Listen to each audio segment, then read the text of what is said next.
Alright, we're changing the back tire on a CBR 600 F4i.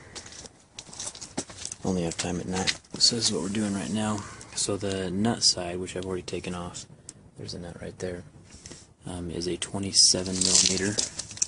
The other side, which is right here, this part of the bolt itself is a 22 millimeter. These little guys back here, 8 millimeters. Just loosen them up a little bit so you have a little bit of play in the axle, so you can slide the play in the tire, so you can slide the axle out.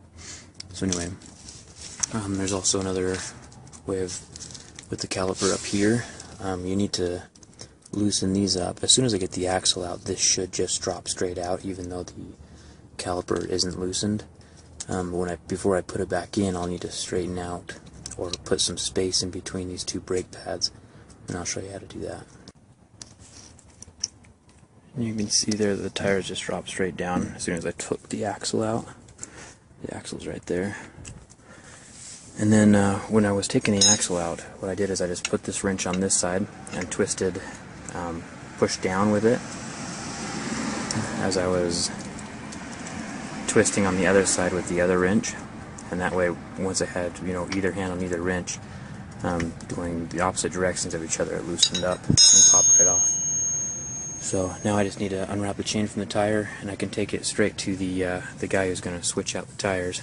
Obviously, the person who had it before me wore it clear way past where I needed to be changed. When you get the tire off the bike, you have a few different parts of the tire. So you have this right there.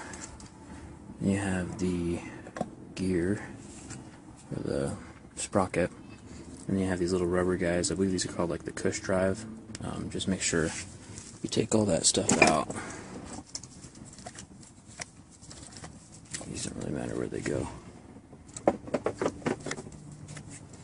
There you go. And then just make sure that whenever you set it down, you're not resting the rotor on the ground. I might have it off a little bit so it's not going to get bent in any way. So there you go. Go get the tire switched out and bring it back.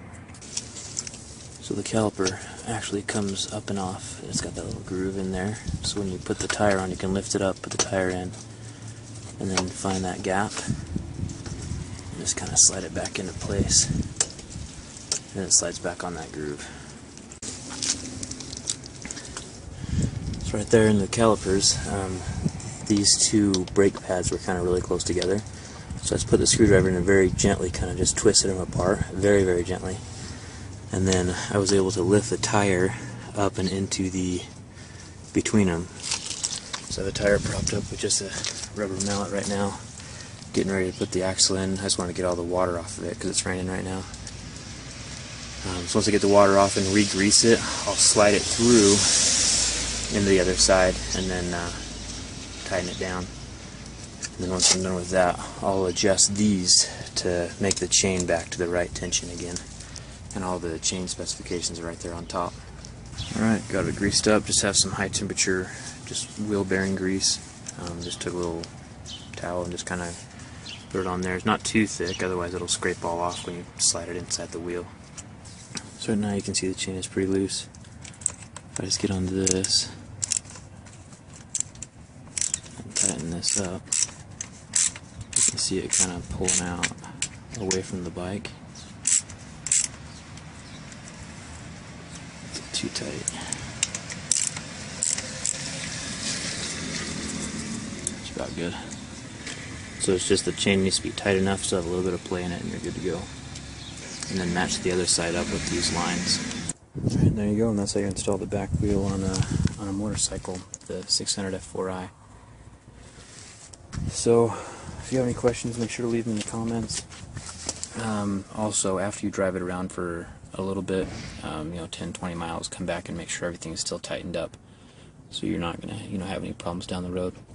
Anyway, I put up videos about every week with motorcycles, Jeeps, all different kinds of repairs and stuff, so don't forget to subscribe. Thanks.